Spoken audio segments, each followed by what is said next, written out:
Welcome to Design and Develop Assessment Tools, TAEASS502. We are doing a refresher on competency-based assessment.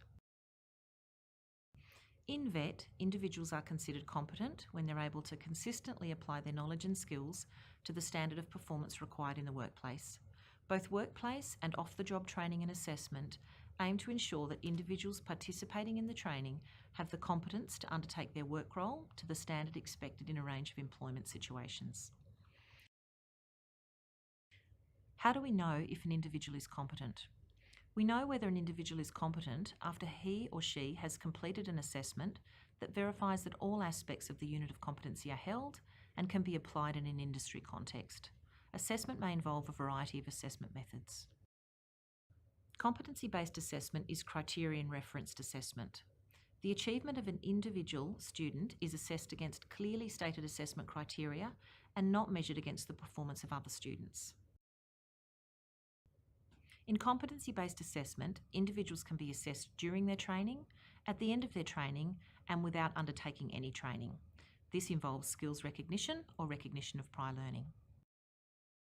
The Australian Qualifications Framework is the national policy for regulated qualifications in Australian education and training. It incorporates the qualifications from each education and training sector into a single comprehensive national qualifications framework. The AQF level summaries are statements of the typical achievement of graduates who have been awarded a qualification at a certain level in the AQF. Assessment tools and assessment instruments, what is the difference? You will find that these terms are often used interchangeably in the VET sector, but there is a difference between them. A way to look at the assessment tool is to consider it to be the umbrella. It covers all aspects of the assessment. This is the definition of assessment tool provided by ASQA. The tool includes the context and conditions of assessment, the tasks to be administered, an outline of the evidence to be gathered, and the evidence criteria used to judge the performance. The assessment instrument supports and forms part of the assessment tool. These are often the templates, checklists, etc. that you prepare for the assessment process. Each assessment instrument contributes to the assessment process. Assessment methods. What methods do you use? The assessment methods are the types of assessment that you use to gather the evidence from the learner. The assessment methods are used to gather the evidence needed to fulfil the requirements of an assessment tool. Methods can include direct observation, product-based methods, portfolios, questioning, third-party evidence, and written tests. Assessment evidence.